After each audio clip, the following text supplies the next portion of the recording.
Om Sahanavatu Sahanau Bhunaktu Sahaviyam Karavavahai Astu Ma Shantihi Shantihi.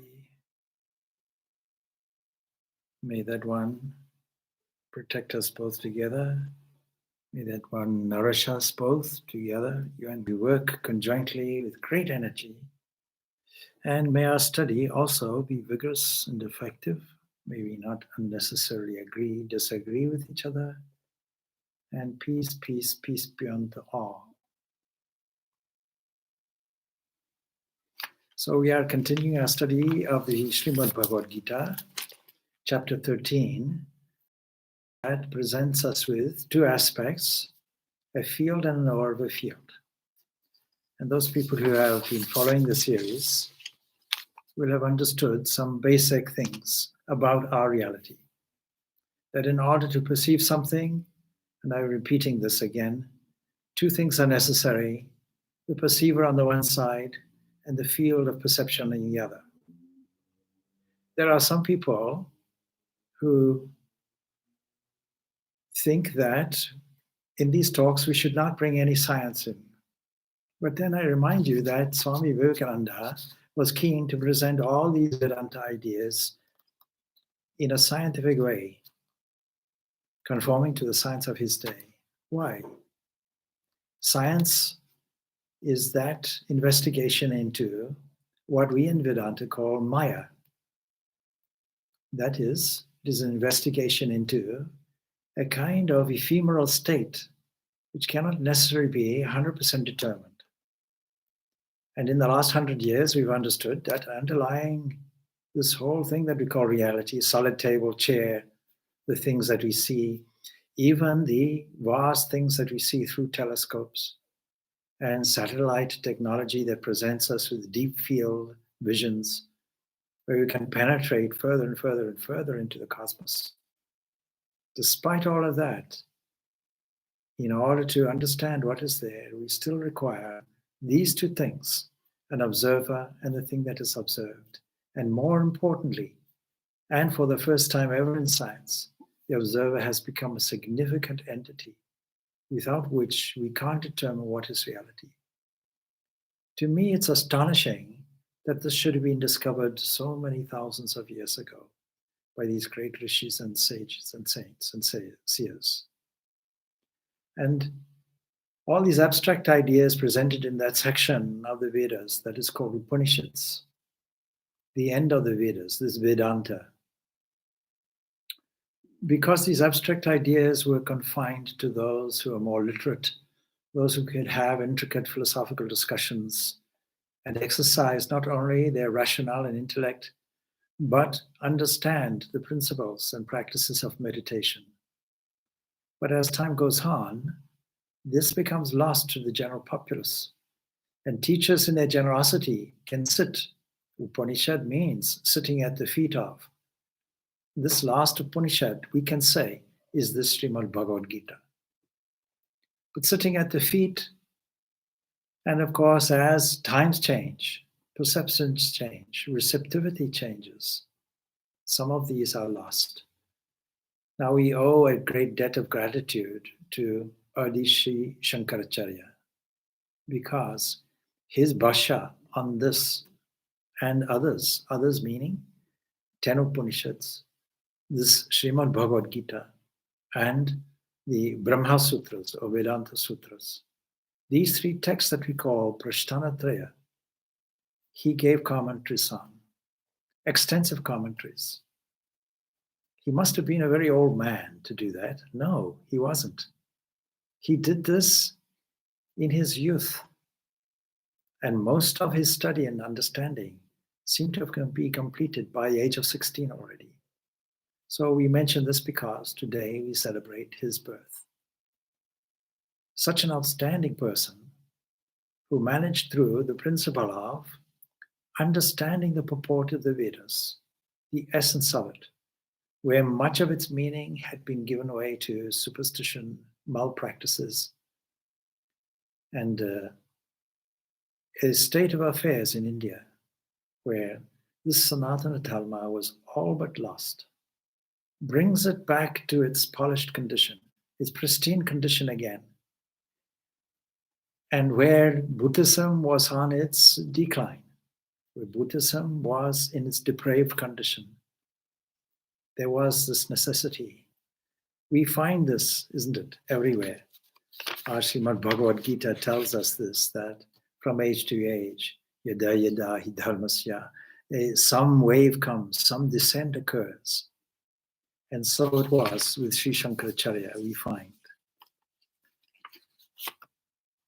Swami Vivekananda, in his first address to the Parliament of Religions, he gives reference to an ancient order of sannyasis. He says like this, I thank you in the name of the most ancient order of monks in the world, he says. That's how he says it. And yet, you see, we find this descent of these sannyasis, a reform movement by Shankaracharya. But it's not that he initiated this style of monasticism because he himself adopted this sannyas. But he revived this ancient order. He revived these 10 divisions, if you will, in the monastic order, and revived the system. But this ancient system was already there. When I talk to other fellow monastics and other religions, I use this phrase. I say, with an element of not pride, but perspective, so that people understand. Actually, we are the most ancient order of monks, this order of the Vedic sannyasins. And so, this ancient order being there, Vivekananda also mentions that not only is this the most ancient order of monks in the world, but the mother of religions is his phrase. Mother of religions, again I point out. Mother of religions means a nurturing thing so that every religion will respond to the environment either for better or worse and will find its decline. But something that is eternally true, the meaning of Sanatana Dharma, means it's like an eternal river that flows. But it doesn't mean to change its course. It has to adapt. It may find some rocks here or some unexpected obstacle there. And the nature of water is to find the easy route round and flow on. The same river, but meandering in different courses out of necessity. So that any religion really that remains stagnant for thousands of years will ultimately find its destination of perishability. It will die, and it will die of natural causes. That is why retaining this same truth, but adapted for different generations for ease of understanding. And one such reform movement was this Bhagavad Gita, that took all the different strands of philosophy and different strands of diverse thought and bringing it together. And the truth thrives when we see this harmony, this unity, and when everything is brought together. So too in spiritual life. Spiritual progression that we call spiritual life is a journey, if you will, to a point of unity. The highest perspective in anything would be a point of unity. And so we find that these 10 divisions were created there in an effort to not only revive the principles of the Sanatana Dharma, but also the practice. And the practice, the highest practice, is seen to be renunciation. Of course, we have to remind you of how it all started for Shankaracharya. He was born in Kaladi, and he was part of a sect of Brahmins, Nambudri. And at a very early age, we don't know much about him historically, of course, but several hundreds of years later, many stories come up about him. One story was that he was bathing in the river nearby, and a crocodile caught hold of him, and he cried out to his mother, "My last wish on this life is to be a sannyas. So please bless me. Give me this permission." before I die, of course, being the last wish, the mother agreed, and the crocodile let go. Whether the story is true or not, it gives us some meaning. That there's an urge from very young for this dedicated life. Not only that, but a kind of instant understanding that this is my destiny. I have to be great. I have to have the keenness of intellect. And I have to have the wisdom to introduce it to different people without destroying what they have, but still emphasizing the fundamental truth, the most sophisticated philosophy that we have, that is contained in a collected form, a kind of garland of truths in this Srimad Bhagavad Gita. That's why he's made such a profound and beautiful commentary on it. And so we find this remarkable life of Shankaracharya there, and we find that key milestones in his life that makes this reforming personality what he was. Obviously, he studied the Vedas, but he had mastered everything by the age of 16, we're told. And then he was looking for somebody who would ordain him into the life of a renunciant. And he found it in Govindapada. And so from there, he became almost, from that moment on, a leading philosopher, recognized leading philosopher. Going, of course, to Varanasi, gaining credibility and currency there. And his various commentaries on these three aspects of the Vedanta literature, this Prasthanatraya, are the most outstanding bhashyas that we can find. Of course, representing other things, other points of view, these bhashyas, other bhashyas also came out. Because we can view the same reality, maybe in three possibly diverse ways. These ways are not differently diverse.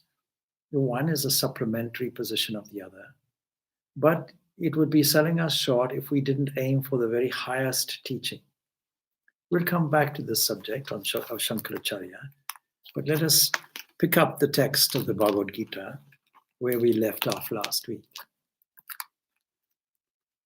There's a most profound stanza in this Bhagavad Gita that is coming up. We're discussing how the jnani, that is, the one with the deep understanding of reality, the deep understanding of two things. Don't think a jnani is has an understanding only of one dimension. That is what is described as the knower of the field. A witness, a knower, a thinker sits there, beaming from there, and not acting. We'll find out later. Doesn't act. It's not if it acted, it would be not the witness. It wouldn't be an original datum, an original point. We'd have to look for another witness. This is a basic philosophical position. But to know both of these dimensions, that is, the knower of the field and the field itself. And we learned earlier that one doesn't operate with the other. These are two dimensions. And what we call a field is the area of science. But we have other philosophical expressions for it. One expression will be Maya. All of this, with all these commentaries that went on from Shankaracharya, and with all the debates and dialectics that he used, and all the travel that he went to, throughout virtually every part of India we can think of almost. And there, finally, of course, he passes away in Kedar. But with all of this, and with all this activity, and with this huge reform movement, taking initially only 2 disciples, and then ultimately giving the responsibility of 4 leading disciples to perpetuate his legacy, dedicating every corner of India to one of 4 Vedas. The significance, of course, is not only for this commentary, the bhashya of this Srimad Bhagavad Gita, but also so many other texts, short treatises on the subject of Advaita Vedanta. One misunderstanding about Advaita Vedanta, non-dualism, and this particular 13th chapter lends itself to this, is that it is the only position, it is a fixed position. Shankaracharya, I think, was misunderstood in three ways. The one way was that we have to abandon all our duties. But if we go back to the Bhagavad Gita, we find this is not so. The whole purport of this Bhagavad Gita is a conversation between Arjuna and Lord Krishna, and Krishna advocating, please do your duty. With all your skills and talents, do your duty. It's a practical lesson for all of us. When we are faced with problems, we have three options. We can face the problem, we can run away from the problem, or we can stand indecisively mesmerized by it. And in the Advaita philosophy, a beautiful example of the principle is given, an example of a snake and a rope. The story goes like that. And I like Sri Ramakrishna's version of it because he puts in details. He says in the twilight meaning when we're not quite clear what is the truth, what is the reality. We think things are there, but it's misty. Our vision is unclear because of the time of day where direct sunlight doesn't give us the advantage of clarifying and identifying what is there in front of us. And when this story comes out, I often think of Africa, coming from Africa, because many a time you'll step out of the back door and step on a snake, poisonous snake. Of course, the snake has no difficulty in responding immediately and biting you. So your foolishness will make that happen. One thing you should always be careful of, when you go out of your back door, make sure that there's no snake. Anyway, going out in the twilight, you see something coiled up in a corner. And immediately, the creative imagination from past experience and your inherent fear of something separate and threatening superimposes a coiled snake, let's say a cobra. Even in Africa, we have them. And so immediately we run inside, let's say, and we find somebody with a torch. We ourselves could get the torch. Either way, the meaning is the same. Let's say there's some wiser person and he says, oh, I have a torch, let me investigate the matter. And as he shines the torch, or you shine the torch, having known your own inner wisdom, in other words, using your own resources of potential knowledge. And there, of course, you don't find a snake, you find a coiled rope. And you say, oh, thank you for saving me from the snake. Of course, there was no snake in the first place, but you see the way we phrase it. And so several things are necessary, and this is Maya. What it means is this Maya, or this field of our experience, is something that is where the truth about it is hidden. And as something is projected on us, and then ultimately this has the capacity of revealing something to us also. And so this diversion of the field and the knower of the field has to be a good starting point for us. But it doesn't mean to say that we abandon our efforts, that we abandon our occupation. This is one of the misconceptions about Shankaracharya. Leave off all your duties, because this world is not real. This world is just like this coiled snake. It's not really there. It's just your superimposition which is there. It's just the nature of Maya itself to project something just to perpetuate a kind of game. So Vedanta has these three principles. There is only one entity. This is called Brahman. The Atman and the Brahman are the same entity. Your internal kshetra and the cosmic kshetrajna knower and the cosmic knower are one and the same. And third principle, this whole world is mithya. This whole world is a mere appearance. What's our difficulty? We don't look at it like this. And so progressively we work toward that. Shankaracharya understood this. And so he is willing to say, this is the highest philosophy. This is our ultimate conclusion. This non-dualism is our ultimate conclusion. But I understand you can't get it in one jump. So what will we do? You can progress toward it. And this leads me to the second understanding. And work is the means, and devotion is the means. And all of these things contained in this Bhagavad Gita. Because in the previous verse, it told us of 4 methods, 4 yogas that should be there. That it mentions all these 4 avenues, lastly mentioning the avenue of pure devotion. Pure devotion being the most natural approach that most people have.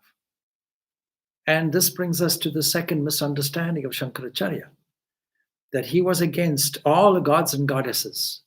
He was against all the forms and worships. He was against temple worship. This is a misunderstanding because he understood the majority of people actually require it. And so he writes the most beautiful, heartfelt hymns and poems. He writes them to Shiva. He writes them to Shakti. He writes them to Vishnu. And the most profound, most beautiful and artistic works he produces, even though he's only living a mere 32 years. And still he finds time to do this. What is urging him on, I might ask? What's urging him on is that he wants everybody to access their own freedom, regardless of their starting point. And then I suppose, and you'll find also, I should mention, that in all of these maths that he has, he originated in all 4 corners of India. The Jyoti Math, the Puri Math, the Dwaraka, and the Southern Math also is there. The worship goes on till midday. You wouldn't suspect that this was a non-dualistic philosophy.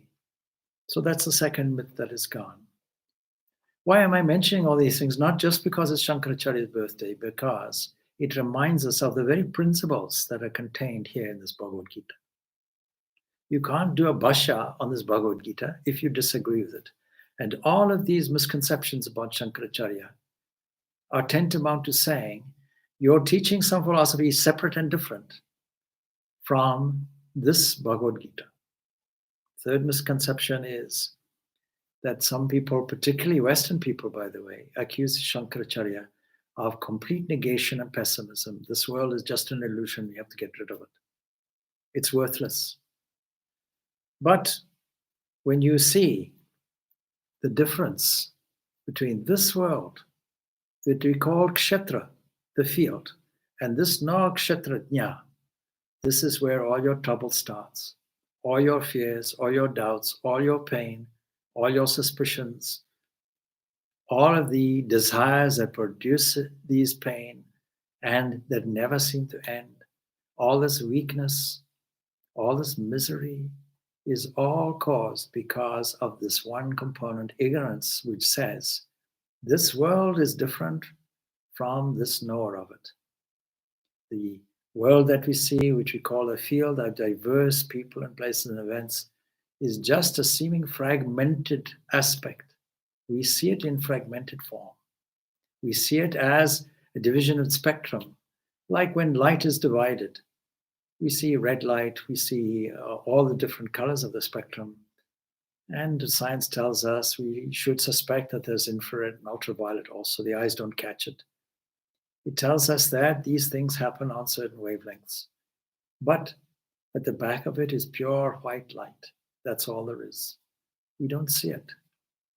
Should we deny that it is just because there was a fragmentation through a prism? And the prism that we are using is the mind. And so he's not saying that this world should be done away with, it's all pessimistic and so on. He's not a world denier. He's a world affirming person that says, you know, and Krishna says this, I'm the knower in all the fields. And Prakriti and Purusha are two dimensions of the same thing, two aspects of the same thing. We can put it in different language. And he's saying here, you cannot have the one without the other. Or you can, of course, have the one without the other. But when nature works, it requires both components, both the knower and the field. It's the same thing. Saguna Brahman, that is that Brahman with quality that appears as this universe, is the same entity as this Nirguna Brahman, but plus certain restrictive factors, certain limiting adjuncts, certain adapters. And the principal adapters are this framework of time and space and causation and function and the organs that receive it and perceive it. And so why do we put science there?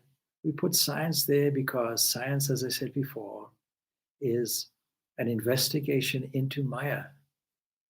And it's no wonder that people can't understand it. It is neither being nor non-being. It is neither existent nor non-existent. And the same language is reflected by prominent physicists, such as the great famous Richard Feynman and others. If you think you've understood it, you have not understood it. If you think that this is something that can be explained, you just haven't delved into it sufficiently. This is the nature of Maya. And we concur with all the modern scientists to say, at the most fundamental level, we find we are living in a world of probability, not certainty, uncertainty. We're living on an uncertainty principle. We're living on an inexplicable thing. We're living in a world where the time it takes for one movement to occur, even at the speed of light, or even seemingly exceeding the speed of light, at the fundamental level, it's so.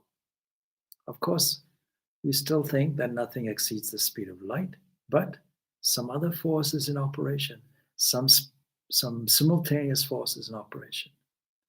Why should it not be so? The very start of Shankaracharya's introduction to his Bhashya on the Bhagavad Gita makes an important point. He starts off with Om Narayanaha. That is the one beyond the Vyakta, the unmanifest. The egg, the cosmos in subtle form, originates from the unmanifest. All these worlds and the earth, and with the various several islands referring, of course, to the Vedic references, are within this. He's not denying the cosmology that is contained in the Vedas, but he's giving it another meaning. He's telling us that all of this comes from an unmanifest, comes from something that has no shape, no form, something that we can't really define, even at that level. So too we find here in the Bhagavad Gita that this is a remarkable statement, because where's the practical dimension of this? And so how does a jnani, somebody who knows these principles, behold this supreme entity that we call Paramatman? And the answer comes now in this stanza, which happens to be the 27th stanza. Samam sarveshu bhuteshu tishtantam parameshwaram vinashyatva vinashyantam ya pashyati sa pashyati. Swami Vivekananda revived also a practical form of Vedanta, because this passage says, he sees, he who truly sees, who sees the Supreme Lord remaining the same in all beings, the undying in the dying. What is our perception? See, our normal perception is not quite like that. We have to understand what is this. Parameshwara is what we can classify as Chit Akasha or Chidambaram, that is a screen of consciousness. It's the persisting substratum behind everything. It is this non-dual substratum behind everything. And on the screen, the perishing pictures of the individual self and the individual world, the Jagat and the Jivatman, are there, the universe and the beings, and they appear and disappear. But if you can penetrate that, if you have a penetrating vision, and you see this, you have now solved all your social problems. You have now solved all the inequality that we find currently in the world due to selfishness. We find that there are people who don't see others as another racial group, or don't see others as people in impoverished condition, and we accept it, blaming them for their condition. All this hard-heartedness that we find in the world just goes with this one passage. And we have found it repeated, by the way, in different places. We find this passage, for example, in the Isha Upanishad, something very similar, connected with not grieving. But here we're saying who sees the Supreme Lord, remaining the same in all beings, not preferentially. I don't see God because I see that person as virtuous. And the other person who's not virtuous. Of course, we tend to see that same entity manifested differently according to the openness that they have. We see it more manifest because more open in a great saint or a great sage or a great mystic. We see it more in man. We see it less in other creatures. We see it more in the virtuous. We see it less manifest in the wise. Nevertheless, a true penetrating vision will see only that one thing, that one remaining thing. So it's a very important passage. Who sees the Supreme Lord, remaining the same in all beings, the undying in the dying. Death is all around us. Very often, even though we should expect it, it seems to take us by surprise. And yet, you see, there's one entity standing there that never dies.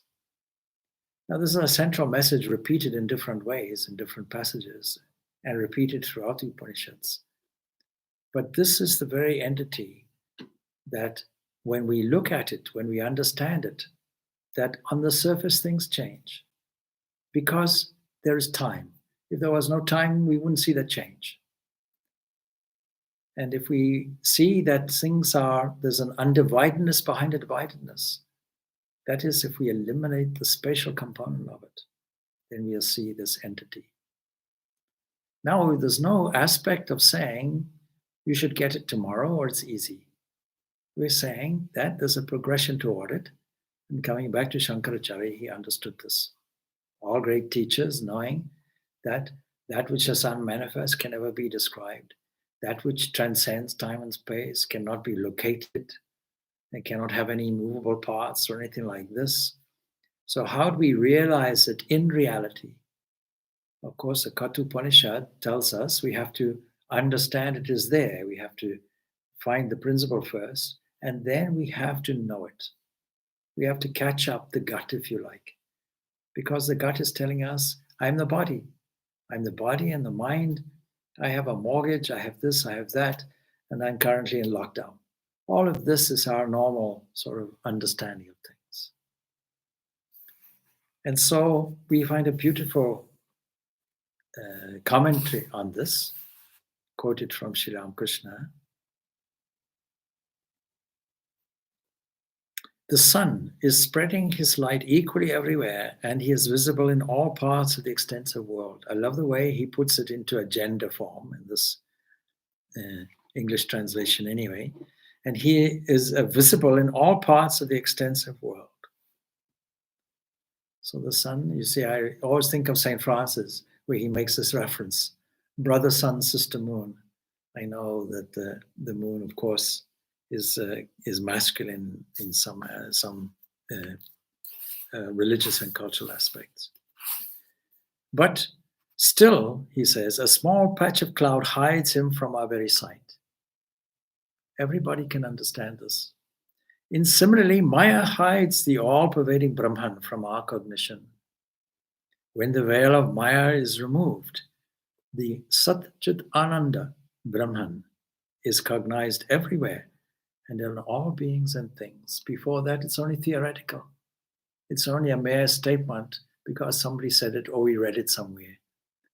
And so when we say, see God in all things, we can put it in that term. See that constant one in all things, equally everywhere. We maybe should substitute that in some cases to feel that in all beings, everywhere. This was the practical dimension that Swami Vivekananda gives. Here is this Vedanta which says this one thing is present equally in all these beings. Can we not see it? And particularly when people are suffering and dying, can we not see the undying? Can we not have our compassion evoked? Can we not transform this act of service into worship? So this is the remarkable turn of events, really, that Swami Vivekananda introduces in our modern era. Now a question can arise, does any change take place in the life of the spiritual practitioner, if you like, who realizes Ishvara? You see, I've heard an argument by some people to say, all right, so that's what the principle is, but how will that change my life? So this answer comes. Next stanza gives it like this. Samam pashyam hi sarvatra samavastitam ishwaram nahinasthyatmana manam tato yati param gatim. Because he who sees the Lord, seated the same everywhere, destroys not the self by the self. Therefore, he reaches the supreme goal. You become angry with somebody, you don't realize there's only one holistic principle. You're being angry with yourself. It's as if you slap your face on the one side and apologize on the other. It's the same entity. The only one entity is there, nothing separate. This is the power of this non-dualism. And so be careful how you treat yourself. There's only one entity. If you really understood this oneness, then you would do no harm to anybody. Jesus said, love your neighbor as yourself, with no explanation about it, except a hint here and there. He who does this to the least of my children does it unto me, he says. And then on the road to Damascus, he tells St. Paul, why are you persecuting me? When you persecute these people, you're persecuting me. When you have a domestic row and you abuse somebody physically, mentally, with speech, or any of these things, treating people unkindly, it is your own self.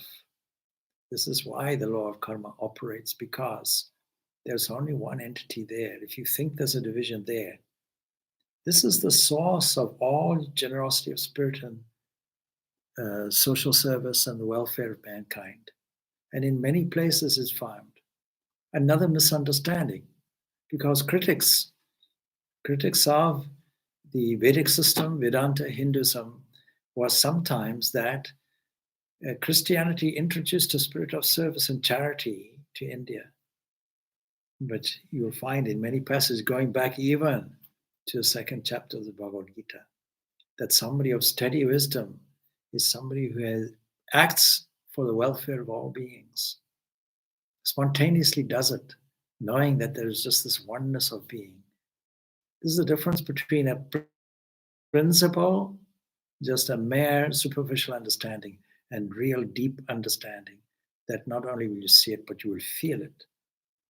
So he sees the Lord and feels the Lord as a result. Seated the same, that is not moving anywhere. Seated the same everywhere. Destroys not the self, that is, destroys not this intrinsic, unchanging entity by the self, and therefore he reaches the supreme goal. You can't destroy that deep self, it continues everywhere. So ignorance is the cause of all the ignorance that are committed, actually. And so the worst of all these evils, of course, is the belief that the man, the being, the person is the body. This is our chief area of ignorance, and that it is not the self that is called Atman. And for the continuity of the births is kept up by this belief. If we have a state of reincarnation and come back from age to age, it's only because we're fools. And if we're foolish enough to come back, then that's our own foolishness. No more to be said about it. Much better to get a one-way ticket, I would have thought. So as long as he wallows in this delusion, he cannot help meeting with death repeatedly. We think death is only once, no, repeatedly, going on and on and on, not getting out of it, a kind of cycle being set up, and not knowing how to get out of it until some kind of grace, some kind of gap occurs, some opportunity that we normally call God's grace. And through that gap, if we take it, we find a teacher, we find a scripture. Shankaracharya writes in his Viveka Shudamani, you're so fortunate after so many births to have arrived at this point and had the understanding of this scriptural knowledge, and then have a competent teacher, and then have a suitable body for it. Any opportunity that is not taken advantage of like this is equivalent to committing suicide, puts it in the very strong language. So the indestructible Atman is held by him as being destroyed by death. Due to ignorance, man further believes that beings are separate from one another. And because they think they're separate, they set up a series of actions and reactions, thinking they have to either defend themselves against an unfortunate world that is beating me up, or running away from it, or being mesmerized by it, but dealing with it in some way from a reaction that is deep down in our unconscious level, simply because we rehearsed it time and time again and thought it was a good way of behaving. That they are all mere modifications of the one cosmic entity remains denied by him.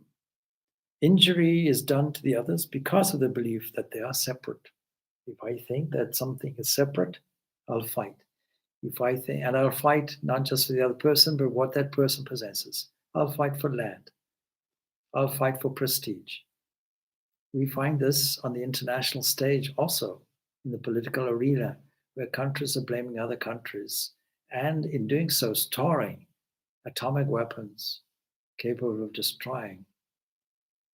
Not so long ago was the anniversary of Hiroshima. You see even now people suffering from the explosion of nuclear devices there so many years ago. It continues, whereas the knower Brahman cognizes nothing alien to Brahman, is all one and the same thing. He, beholding Brahman in and through all the manifestations, is the supreme goal that he attains while yet in the body. Then do it in the body. Now, this is a very exclusive aspect of the Vedanta. It says that whatever you can get is not in the future necessarily. It's the eternal present. Since it's here and now, it's not something to get in the future. We don't have to make a plan for it. We don't have to set a goal for it in the conventional sense of futuristic actions. At some point, as a starting point, we may think we'll attain something in the future, and without that, we have no starting point. Take the starting point. But at some point, you may realize that there's nothing to achieve or attain because it's already here. And not only here, but everywhere. As soon as that dawns on us, some opening takes place. And so, Sri Ramakrishna has this to say. When the nest is dismantled, the bird flies away in the sky. Similarly, when the body consciousness is negated and attached to the world, and attachment to the world is annihilated, the Jivatman flies away into the sky of the Paramatman only to be merged into him. The beautiful concept that he gives. But does karma drop out from a Brahmajnani? Is a good question that is being asked. And by the way, coming back to the Shankaracharya's Bhashya, the dialectic style is to raise objections and answer the objections. He does this in his commentaries on the Upanishads. He does it in his commentaries on all the things, Brahma Sutras, Bhagavad Gita, etc. So then when you study it properly, you'll see the dialectic aspect of this is a useful tool. It was then. His arguments were so convincing. One story was that the champion of the ritualistic aspect, the ritualistic darshana of one of the 6 darshanas, and we find there that his refutations created a conversion, and he became not only a follower, monastic follower. So Shankaracharya's arguments were so powerful, so logical, so irrefutable. And we are reminded, of course, of the Socratic method before him. This is the wonderful way in which the Vedantic missionary endeavor can take place. We are the heir of Vedanta society. There are Vedanta societies all over the world. And what is our job?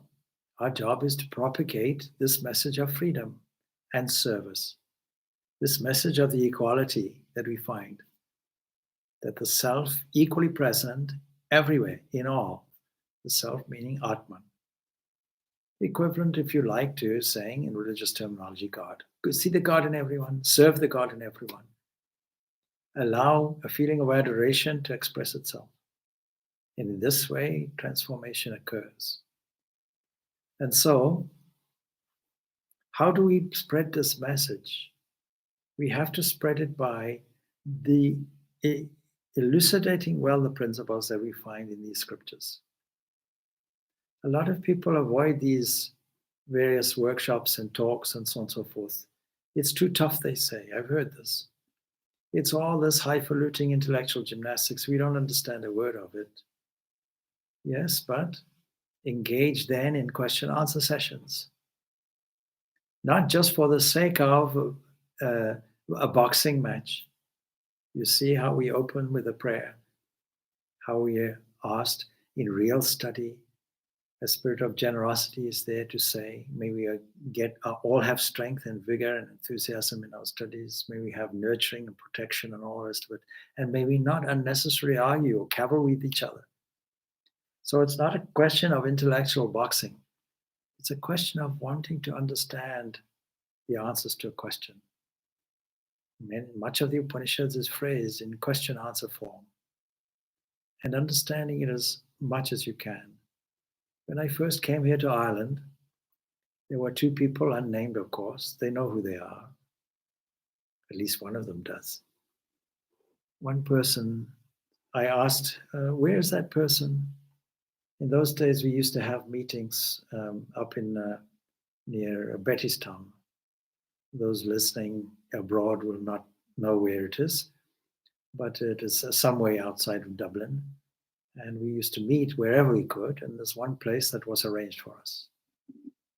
And the person who regularly came, I said, where's your friend? He says, oh, he's not going to come anymore. I said, why? He said, because he's listened to you and doesn't understand a word. Of course, I was speaking in a Zimbabwean accent at the time. And so I took it, oh, maybe it's my accent. No, he doesn't understand what you're saying. And so he says he'll never come again. And then, do you understand? He says, not a word, but I'm going to come until I do. I'll come repeatedly and repeatedly until I do. And in my own experience, I have to tell you that, you see. When I first met Swami Nisrananda at a tender age of 15, and I also never understood much of what he's saying. I understood some things. And then I pestered him. I never left his side. I made sure that I asked questions, sometimes very foolish questions. I asked and asked and asked. until finally I got some answers. We see that same style here, by the way, in the Bhagavad Gita. And we see the same style, dialectic style, used by Sri Shankaracharya. And his arguments and reasoning are so powerful. Now, Swami Vivekananda said, to teach Vedanta in this age to the world, a scientific age, an age, and he was not talking of 20th century, 21st century. Of course, in his own way, he had this in mind and beyond. But he was talking in the age of the Industrial Revolution, and an age where science was raising its head and questioning everything, including religion, especially religion, actually. And he said, in this day and age, see, it is the rationale, it is the intellect that has to be used.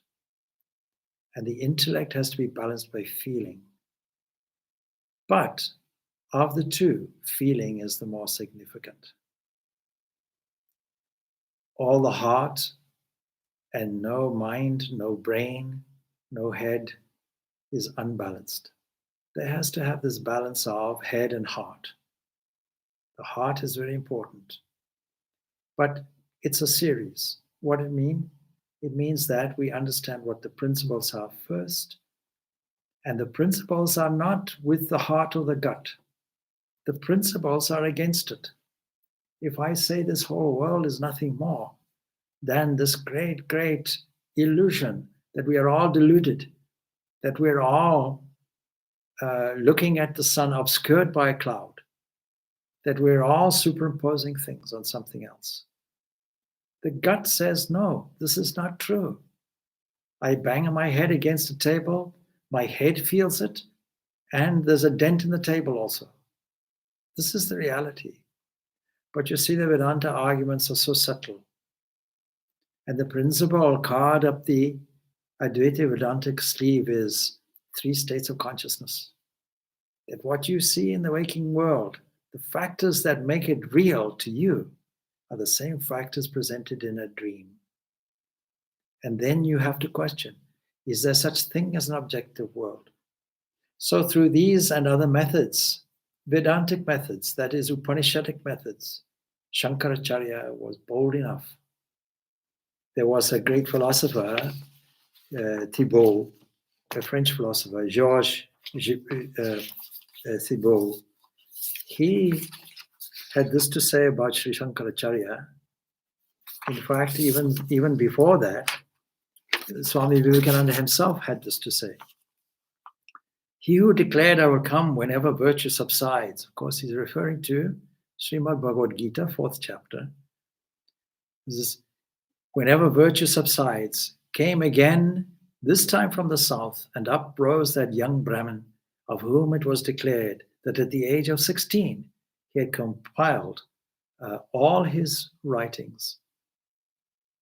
The marvelous boy Shankaracharya arose. What a great tribute to this wonderful Acharya, teacher, this Shankaracharya. And of course, many stories arose from his life, but we celebrate today his life, and we acknowledge his contribution to this very important text, Srimad Bhagavad Gita.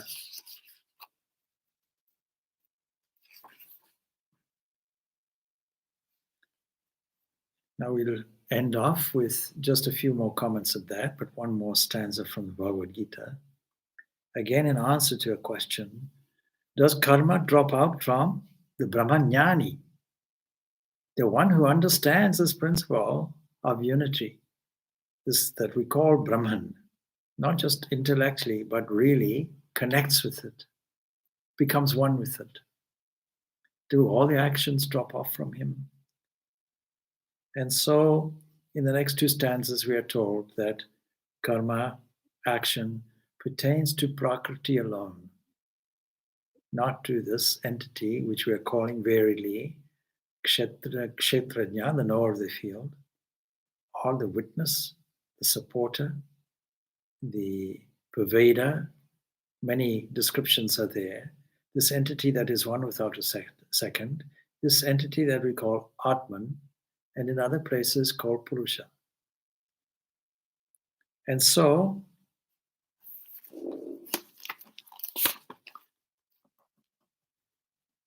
Prakratyeva cha karmani kriya manani sarvasyaha yaha pashyati tatatvanam akaritaram sapashyati. That is, he truly sees, who sees that all actions are done by nature, Prakriti alone, and that the Atman is actionless. It doesn't move. No more than the sun moves, it doesn't move. It's the cloud that moves. Sometimes, if you're in a railway carriage, you make that mistake. Another train moves. No, you think it's you moving, but it's the other train moving. Those who've had the wonderful experience of a car wash will think that they are moving forward, but it's the brushes that are moving toward you. We make this error. The mind fills in the gaps.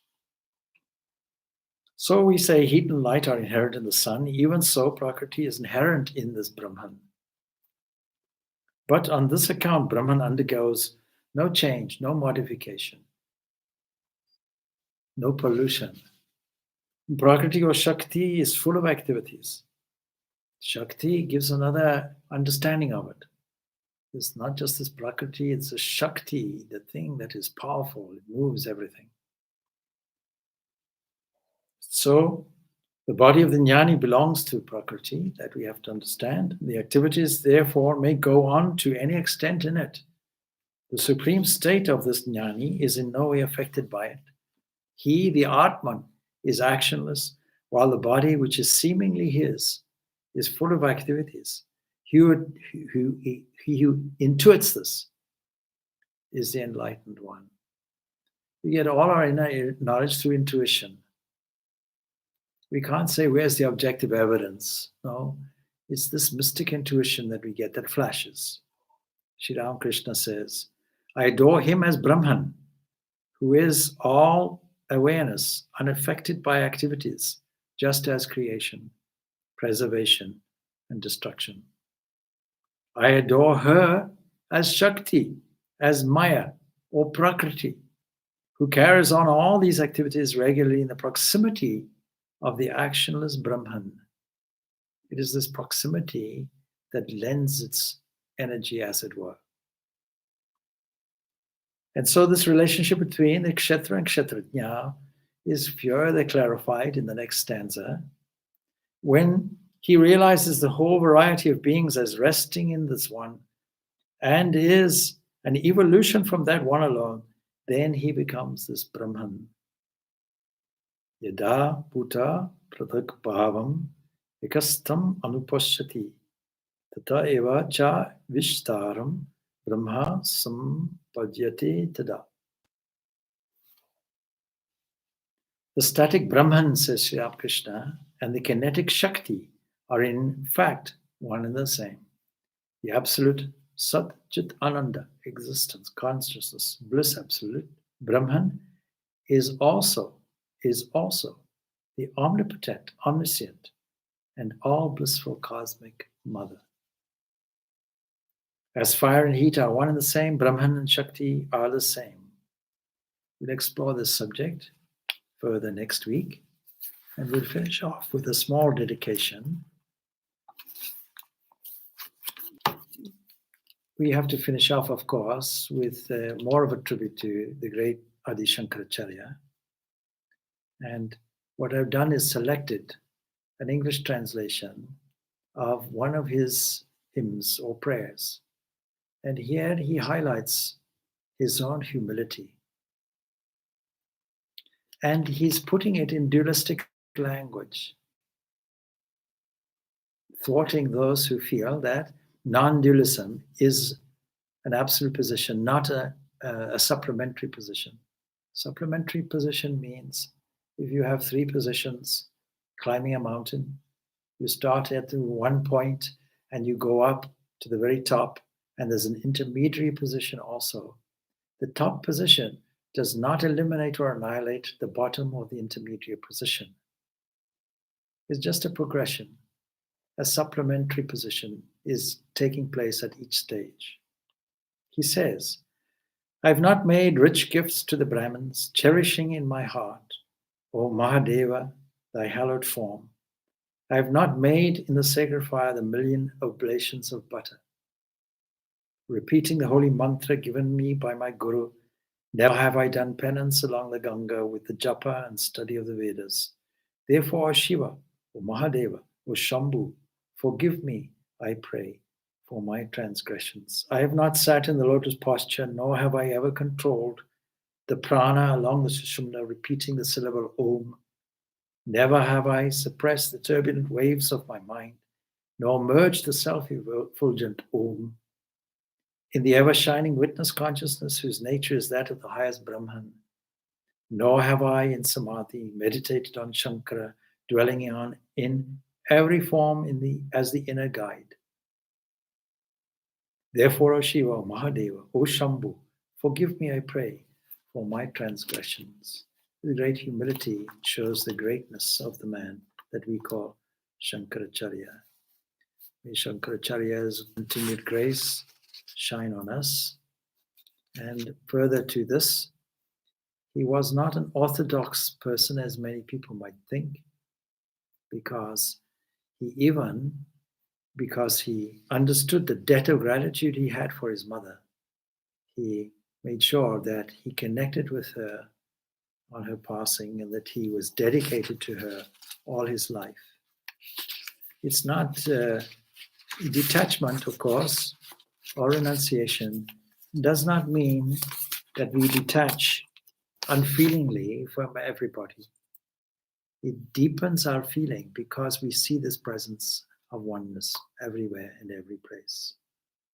We pick this up next week. Om Shanti Shanti Shanti. Peace, peace, peace beyond all.